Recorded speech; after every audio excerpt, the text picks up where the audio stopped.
Good evening. Welcome to tonight's When They See Us HBCU SGA President Forum.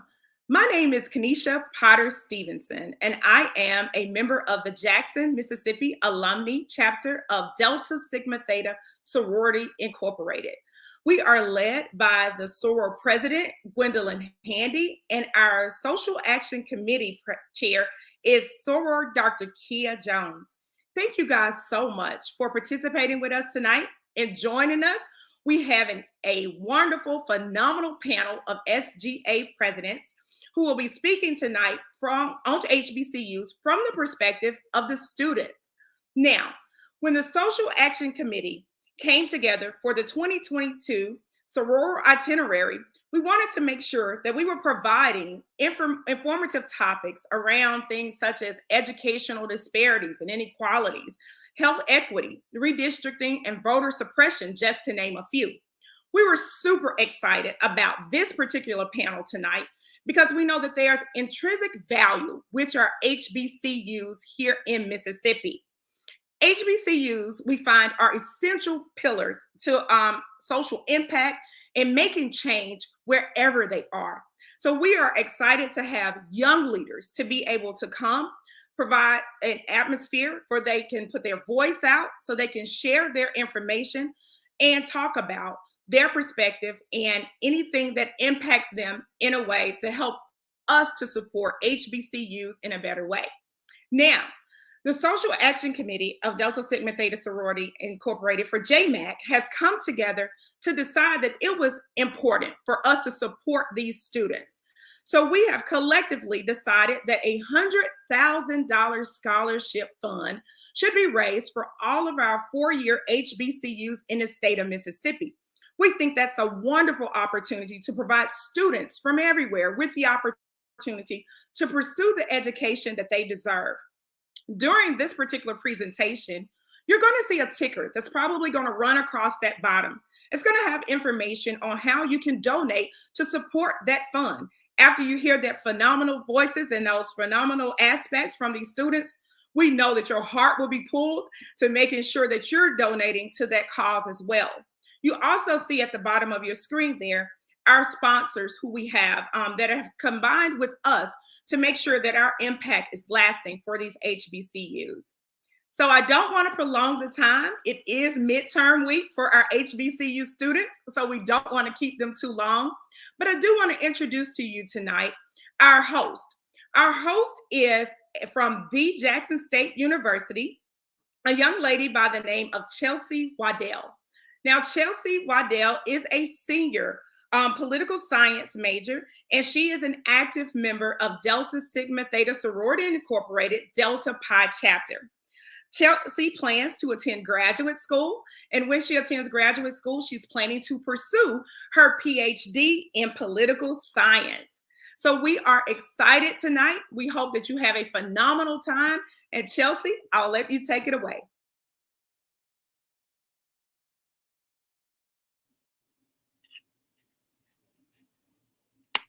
Hello, everyone. I am Chelsea Waddell, a Spring 20 initiate of the Delta Pi chapter of Delta Sigma Theta Sorority Incorporated. I'll be hosting today's virtual town hall featuring Mississippi HBCU student body presidents. The purpose of this event is to give student leaders the opportunity to share their perspectives on important topics facing HBCUs and the Black community. It's important for us to give these students a platform because they have the power to impact policy and legislation that affects African Americans.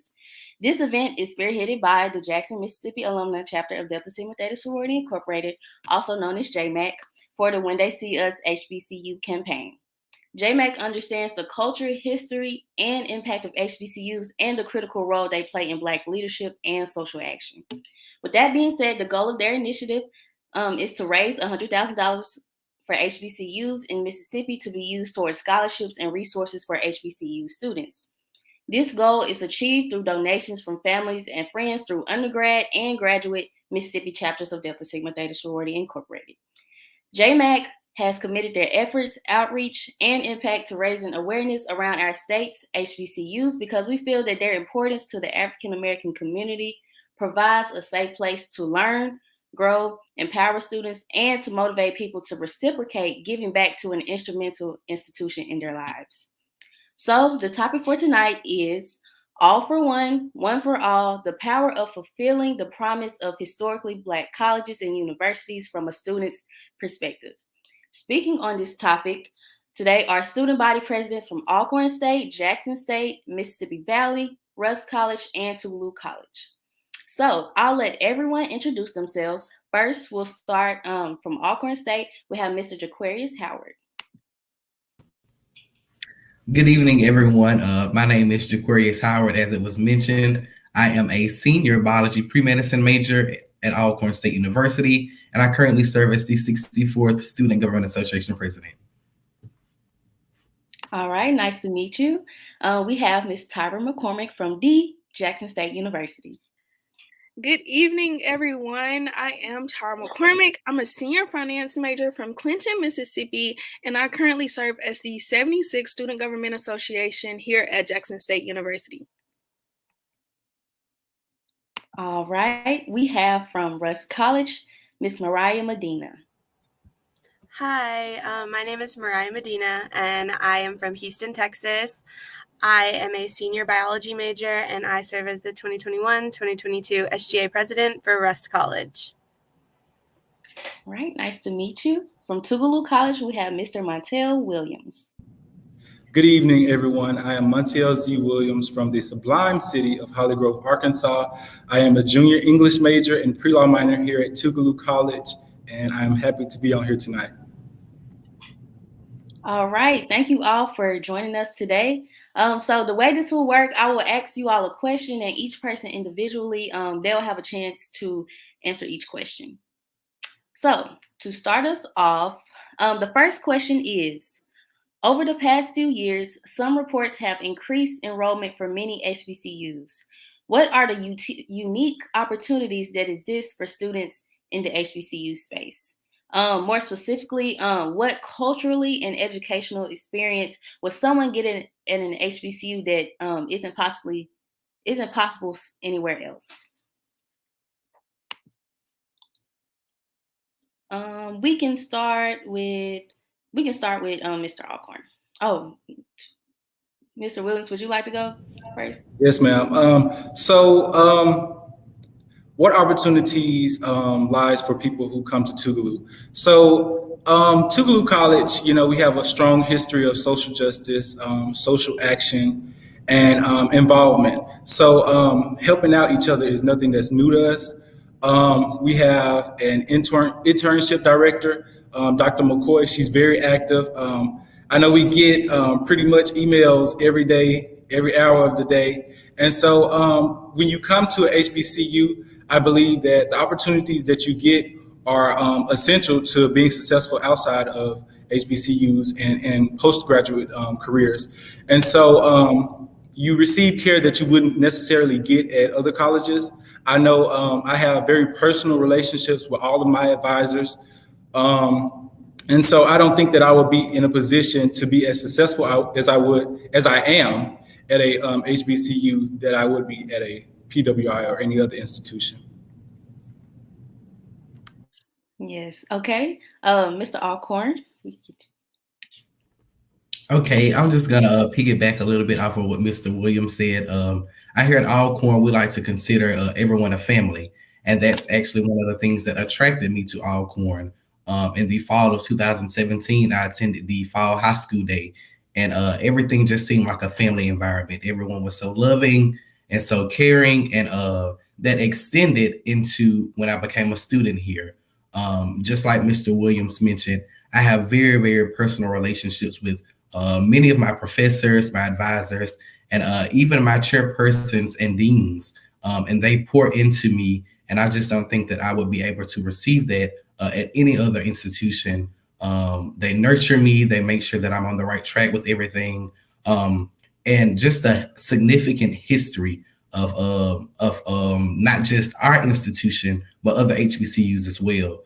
I think that's something that's really, really important, and that's another thing that drew me to Alcorn. So those are just two of the things that I can mention off the top of my head that contribute to the overall experience of an HBCU. Okay, great answer. Ms. McCormick? Yes, I was going to say similar to what Mr. Howard and Mr. Williams. I think all of we have a family dynamic at all of our universities, and at most HBCUs with smaller classrooms, we are more hands-on with our professors. Our advisors know our name, our deans know our names. They have our resumes. I know in the College of Business here at Jackson State University, they encourage us to submit our resume, submit these things so that we can be in line for unique opportunities and career development opportunities. So yes, a lot of companies reach out to HBCUs in particular. I know they do here at Jackson State, want to put us in different rooms and new rooms and introduce us to different people just based on the fact that we go to Jackson State University and there's alum that can speak up for us and things of that nature. So we definitely get a family feel. We treat our classmates and our peers like our brothers and sisters, and even staff and administration treat us like their sons and daughters. So like they said, a family dynamic, but also unique opportunities, career opportunities for after college and career development opportunities. Yes, great answer, Tyra. Miss Mariah? I don't think there's much more I can say that hasn't been said already.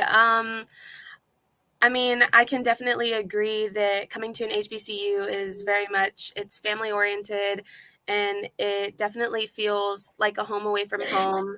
As Ms. McCormick said, our classes are usually a lot smaller, so we get those very personal connections with our professors and with our advisors. We have unique opportunities such as internships and like reaching out to these companies through alum who are always wanting to come back because we are so family oriented.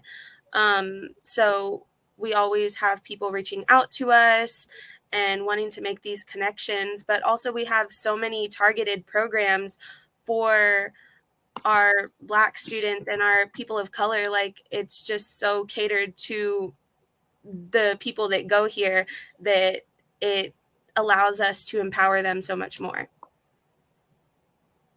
Yes, thank you all for your answers. Those were great answers. I definitely agree. Being at the HBCU, you get a different feel. You get a different education. You feel taken care of, and also, what Tyra said, a lot of companies just specifically come to HBCUs because they know that they're very bright and students who are capable of thriving in those areas. So, before our next question, I would like to state that we will have a representative from Mississippi Valley State. It will be Vice President Jalen Smith. She will be joining us shortly. So, for our next question, from your perspective, what are the greatest challenges facing HBCUs in Mississippi today?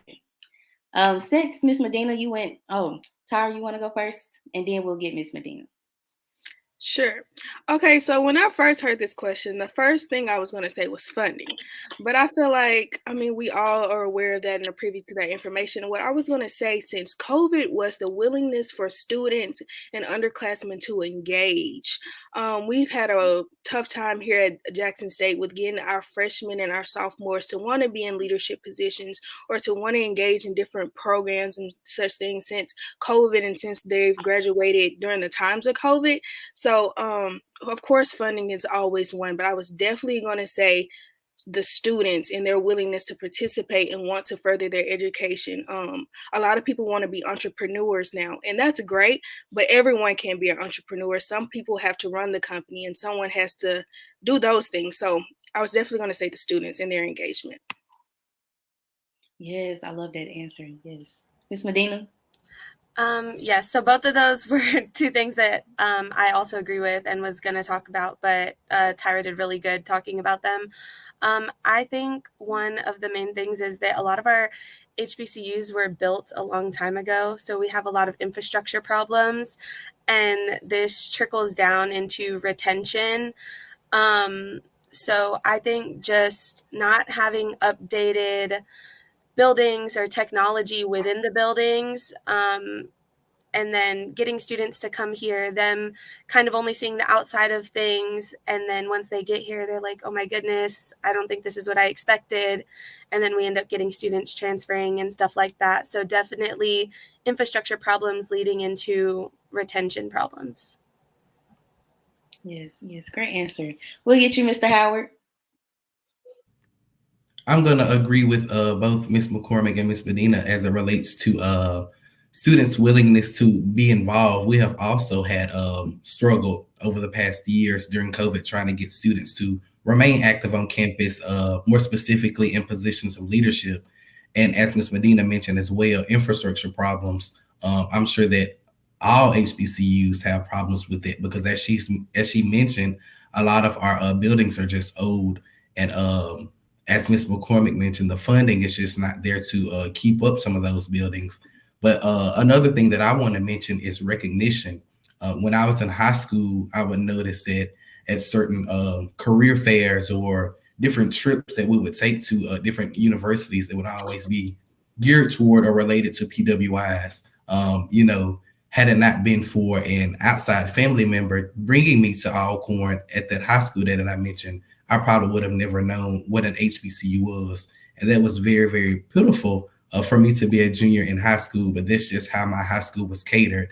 It was always, and no offense to these universities, but it was always, Mississippi State and Ole Miss and William Carey. So I think that just recognition is another thing that's threatening our HBCUs. Yes, very important point. Mr. Williams. I agree with everyone. I believe that funding is a pretty big issue, but more importantly, I believe that visibility is another issue. I feel like with HBCUs, we hear a lot of the same big names, like Morehouse and Spelman, and not to knock them, it's all love within our HBCU community. But, there are smaller institutions that aren't quite recognized like the other ones.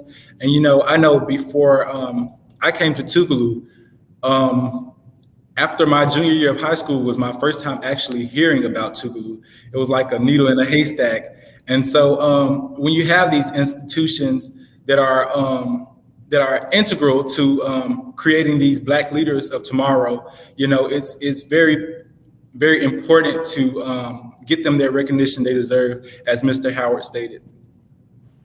Yes, you all gave very great answers. It's definitely important for us all to advocate and support our HBCUs and especially for alumni to give back so that we can petition and go for legislation to actually support us and change policies that can get us more funding to fix infrastructure and things of that sort. Okay, so we have Ms. Jalen Smith from Mississippi Valley State. Would you like to introduce yourself? Sure, yes. Hello, everyone. My name is Jalen R. Smith. I serve as the 2021-2022 Student Government Association Vice President. I am from Mississippi Valley State University, the educational oasis of the Delta. And it's just an honor to be here and to talk about the necessity and also the potential that we have at HBCUs. Okay, thank you. Nice to meet you. Nice to meet you. Thank you. Our next question states, from your lens, do you think that the Mississippi legislative entities are connected to HBCU student bodies in a meaningful and impactful way? If not, what are some ways that these relationships can be improved? Would anyone like to go first? Okay, we'll get you, Ms. McCormick. So at first, like the last question, I was going to say yes, because if a lot of us are a part of the Student Body President's Council, which is myself and a bunch of the other public HBCUs on the call, Alcorn, Mississippi Valley, Mississippi State, Ole Miss. And so that group is formed for that purpose. But I would say no, because that doesn't really trickle down into the student body. Yes, we're the voice for the student body, but students like to see that. We can't do all the work. And if the legislators and legislation isn't reaching out directly to the students, then they don't see that. I can only say so much, and our presidents we can only do so much. So I want to say no. And sometimes it feels like it could be just for show. Like sometimes this is just for, to say that they support it or that we were part of the meeting in the first place. But when it comes down to funding or certain things, we're usually the last to get that. So I'm going to say no. Okay, yes. Okay, Ms. Medina. I am going to speak a little bit more for the private institutions because our road into legislation is a little bit more difficult and complicated. I am going to agree with Tyra and say that legislation is not as connected to HBCUs or especially private HBCUs as they need to be, especially in these more rural areas. And you would think that because we're in such a small community that we do have that relationship with the government officials and stuff like that that are near us. But again, like Tyra said, a lot of times it could be them coming up here to meet with only our college president and take some pictures and maybe just make that connection or just say a few words to the students and then not really have any action behind the words that they're saying to us. So I think for private institutions, it's a lot harder to build that bridge between government officials and legislation and private HBCUs. I like to piggyback Okay, off Ms. that. Smith. Okay, I definitely agree with both of you. And it was something that interesting that you said, which was about the photo ops of politicians. So I like to think that sometimes politicians love photo ops, but they don't like to pay for the price of film. And what that means is we like to take pictures with our faces to say, I'm down, brown. But you do not put forth the effort to actually put in the work and to understand us.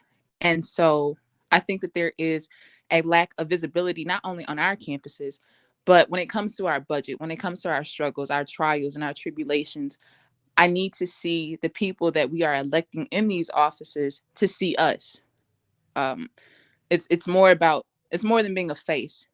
As a politician, it's about actually doing the work, actually advocating for the people that put you in office, advocating for the people that didn't put you in office, because once you're elected to that position, you represent us all. And so I think that funding and just being able to understand Black culture and the visibility is needed more so than just around election time. Yes, great answer. We'll get you, Mr. Williams. I agree with what everybody said again. For private institutions, it is a little bit hard to establish those connections with legislative, but I feel like the connections that we do have do give us some sort of opportunities. I know that we have an alum, Benny G. Thompson, who serves as a representative for the state of Mississippi, and he creates programs and opportunities for students at Tougaloo to come and intern with him and gives us more opportunities.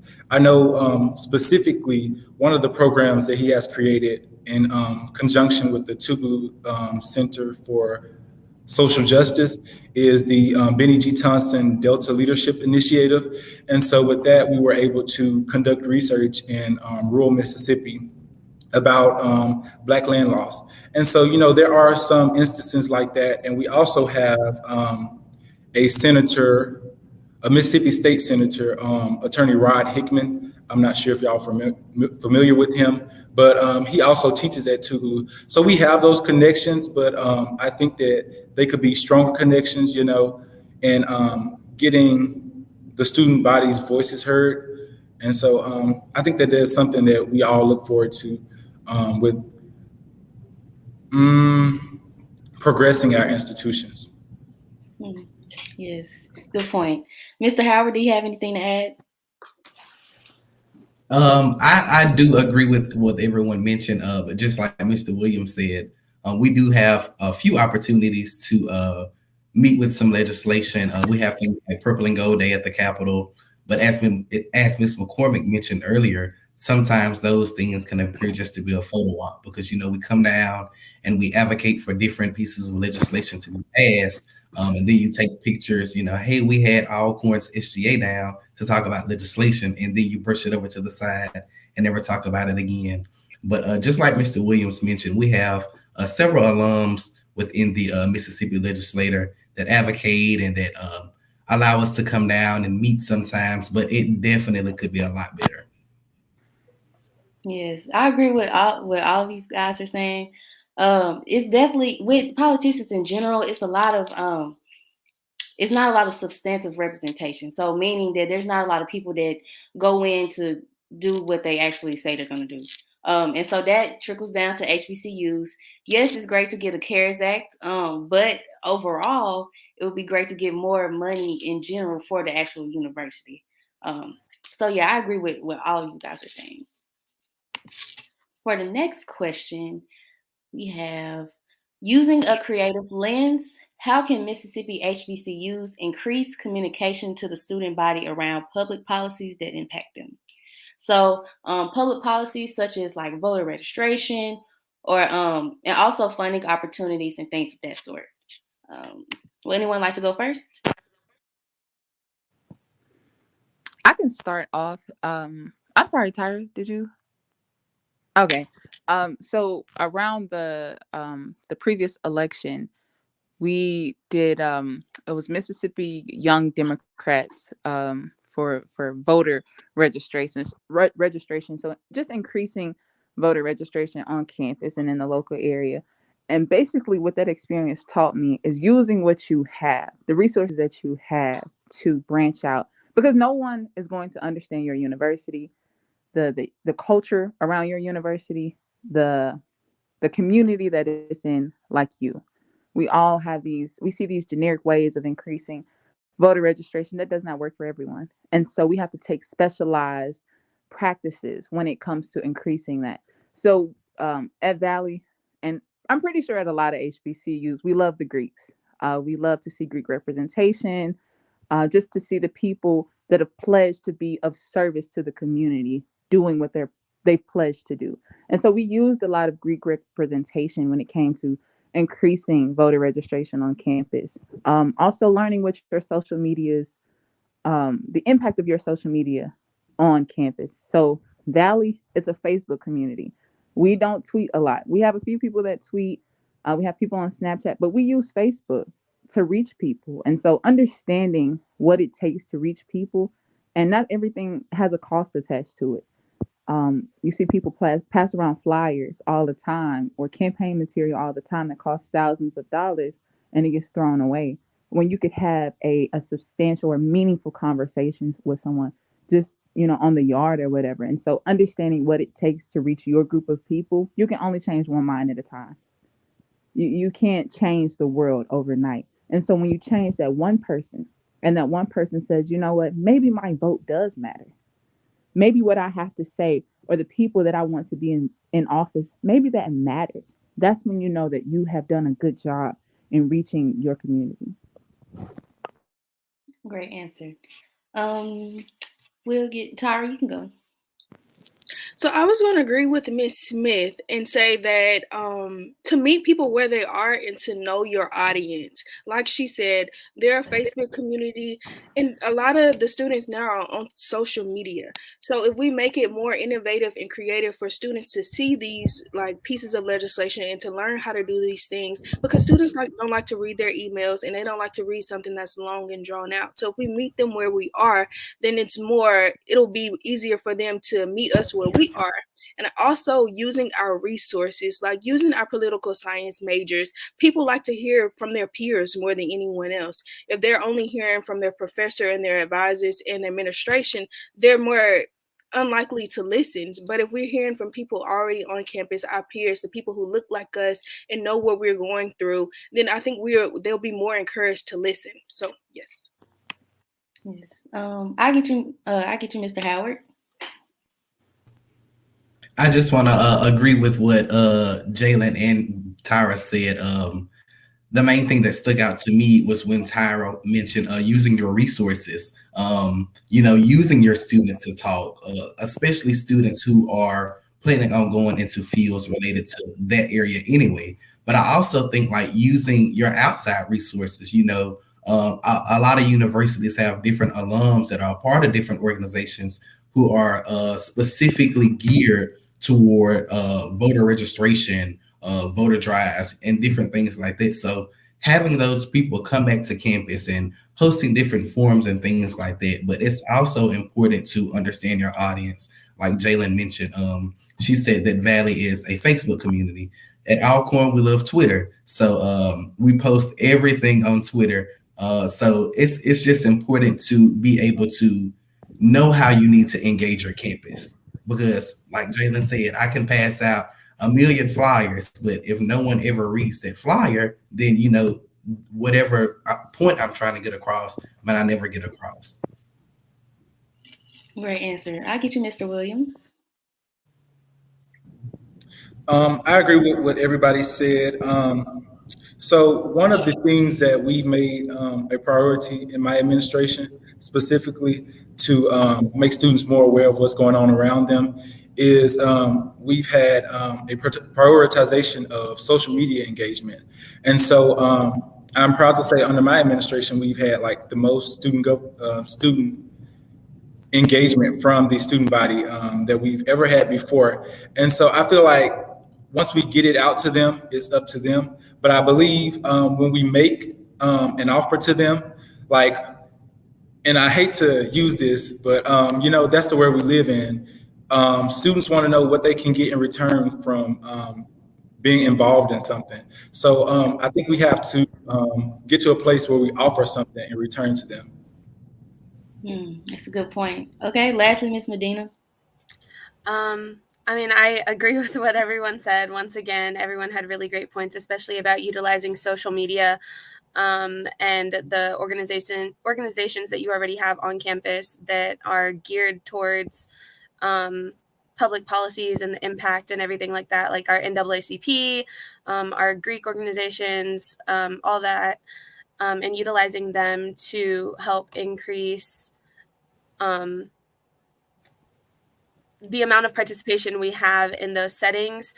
But also, I think just making students more aware, especially out-of-state students, because we do have quite a number of out-of-state students who tend to come and be registered from the state that they live in, or they're just not registered at all. So making sure that they're aware that they're going to be spending the next 4 years of their life in this state, and their vote in this state does matter. So increasing our number of students, even if increasing the awareness of our out-of-state students and like what they can do for the state that they're going to be attending college at.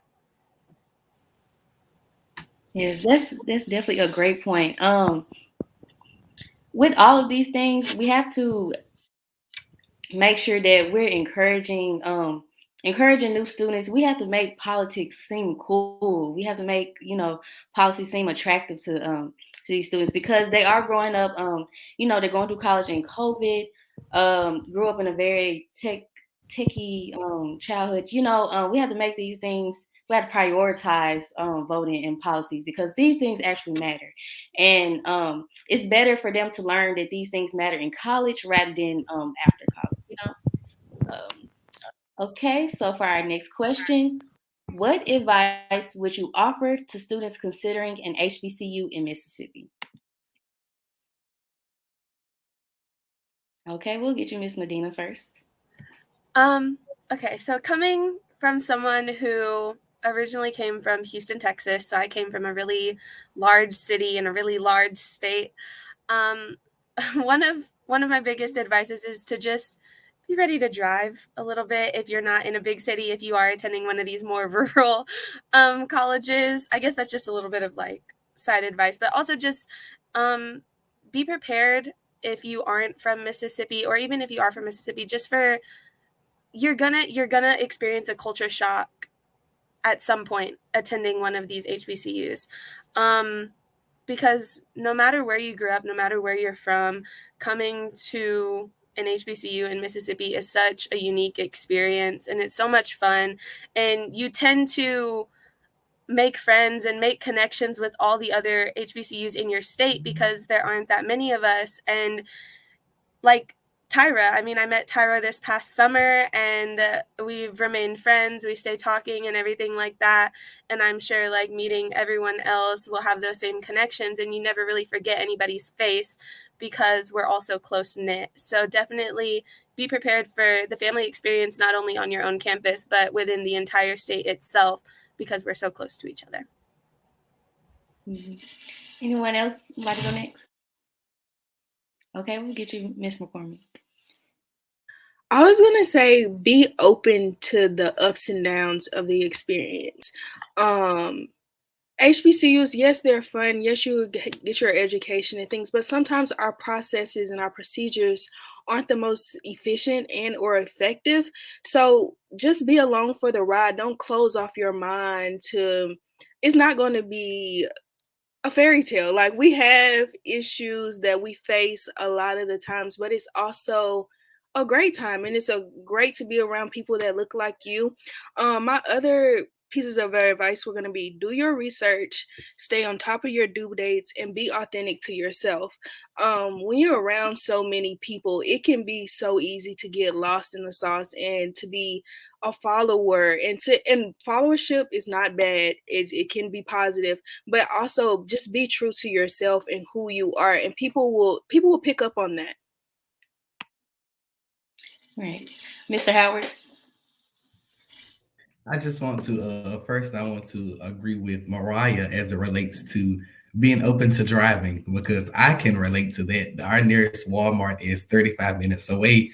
So yeah, you definitely have to be open to that. And another thing that I wanted to mention is taking advantage of the opportunity that you have.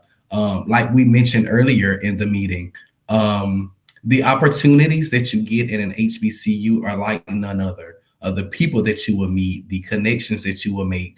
And another thing that I wanted to mention is just taking advantage of the history and the just the overall experience of your HBCU. You'll have all your life, to be the only one. But being in an HBCU, you're surrounded by so many people who are like you. And I just think that it's important to take advantage of that opportunity. Great. Ms. Smith? Okay, yeah, I definitely agree with you all. Valley is in Inabita, Mississippi, so it doesn't get more cityscape than that. And so being able to understand, to learn to love what you have. I'm from Greenwood, Mississippi, which is about 10 minutes away from Valley, 8 when you got to be somewhere. And so learning to fall in love, I can honestly say, like, I have fallen in love with Mississippi Valley State University. And falling in love does not mean that we don't have challenges. Falling in love doesn't mean that there are days where I'm sad or I feel down. But falling in love is understanding I love this university through it all. When I don't feel at my best as a leader, as a student, Mississippi Valley loves me through it all. And so I think for someone coming to this university, that understanding that the success is worth the struggle. And so what I mean by that is what you gain from the trials and tribulations that you may face make you better as a person. A lot of times, like, I'm a graduating senior. And so what people will say was, what can you bring to the table? Because I have attended an HBCU, because I have attended Mississippi Valley State University, I am the table. So, and what I mean by that is that my experiences, my history, my knowledge, who I am as a person, as a Black woman, as a Black leader, I am the table. And that you put your responsibilities on me and I can handle it. You put your expectations on me and I can handle it because I am the table. And learning that, people are going to have this idea about us because we went to HBCUs that we might not be as capable or we might not meet their expectations. I am the table. I've already exceeded them. Whatever you can throw at me, I've already caught because I've attended an HBCU and it has prepared me for that. So I think that for any student, whatever your race, your creed, your gender, ethnicity, your sexual orientation, understanding you're going to go through some things at an HBCU that you're not going to go through at a PWI. You're going to experience some things at an HBCU that you just can't experience at a PWI, but take that and learn to let that make you. There are times where it might break you. That's fine. You can be fixed, and you can be fixed stronger than you ever thought you would be. So that would be my motivation, becoming the table. Period. Yes. Okay. Mr. Williams, do you have anything to add? I'm not sure if I should after that, but I believe that the best piece of advice that I could give to students who are interested in a Mississippi HBCU is to apply yourself. It's not up to anyone else but you to get the education that you need to get and establish those connections that you need to be successful. At HBCUs, there will be people who help you out as much as you want to be helped, but it's up to you. Great point. You all had great points. Summed it up. I don't have anything else. For our last question, what do you hope that your legacy is as student body president? We'll get you, Mr. Howard.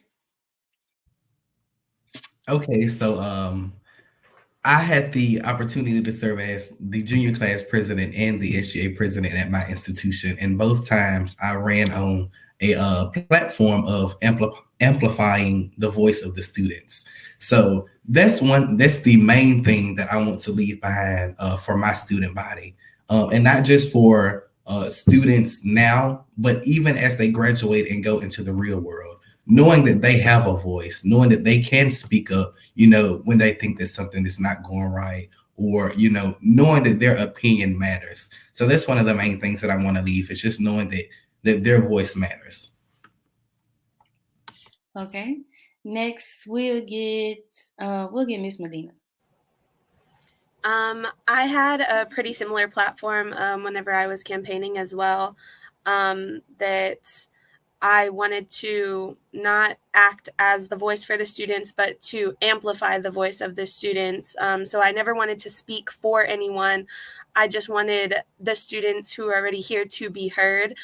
And then also just, like Mr. Howard said, just making sure that they know that they have a space to speak up here and outside of this campus. And I definitely think that my school now is going through a big period of transition, not just under my administration, but last year as well, because we did receive a new president for our college, and we've been going through a lot. So just letting students know that even if there's a lot of things going on the campus, that at the end of the day, this is their school, this is their college, and their voice matters. And they need to not be afraid to speak up, not be afraid to be scrutinized or anything like that for the voice that they have. So that's kind of mine as well. Okay. Mr. Williams, you can go next. So as someone who served since they got here at HBCU, I served as Mr. Freshman, sophomore class president, Student Government Association Vice President for a short time, and now SGA President, of course. I hope my legacy as a student body president is a legacy of respect and dedication to well-rounded service in every aspect. I think that many times student leaders get caught in the sauce of success and titles, that we forget the actual service and respect that comes with the job, and that is required to exhibit the characteristics that are necessary to be in positions of leadership. I'm someone who's been in leadership since before I can remember. And despite my decision to receive from Student Government Association and Royal Court at my institution, my last year of undergraduate studies, I am proud of the new trajectory that I've been able to create during my tenure. And it's one that has allowed a prioritization of infrastructural and external relationships that are integral to ensuring the voice of the student body is heard, and also establishing connections that will draw more students to this institution. Great answer. We'll take you, Ms. McCormick. Okay, so what I hope my legacy as Student Government Association president would be a student body president who is big on the culture and the authenticity of Jackson State. Everyone knows right now we have a big football coach and a successful basketball and football team, but before all of that and before all of those accolades and before the cameras, everyone loves JSU for the culture here and the programs and the students and the student engagement. And so I really want to be remembered as the student government president who focused on that and who wanted students to lead and focus on the student aspect of leadership and their place on campus, because what the university is for the students. Yes, football and athletics are extremely important, but we wouldn't be anywhere or anything without the students. So building our next leaders, making sure that our administration is communicating with our students. That was one of my big initiatives. I wanted to make sure that the bridge between administration and the students was no longer. We want to keep it real. The students need to be able to talk honestly with administration and vice versa. So, student government president of authenticity, I would say. Yes, great. Okay, our last one, Ms. Smith. Okay, I'm having some connection issues. Could you speaking to the speaker? Okay, yeah. Yeah, can you hear me? I'm having some connection issues. You good? Okay. So what I wanted to do, and I think that, so I'm the SGA vice president. And I think that that's so important to state that is because so many times that a title is what makes the role. A title only gets you so far. Sometimes people know me as Jalen R. Smith before they know that I'm SGA vice president. And that's because of the importance that I've placed on having a good reputation. And when I say having a good reputation, I don't mean studying or always getting A's on a test. I mean having a good reputation on campus, of having an attitude for advocacy. My campaign slogan was I took NWA and switched it for censorship purposes, and I changed it to SWA, students with attitude.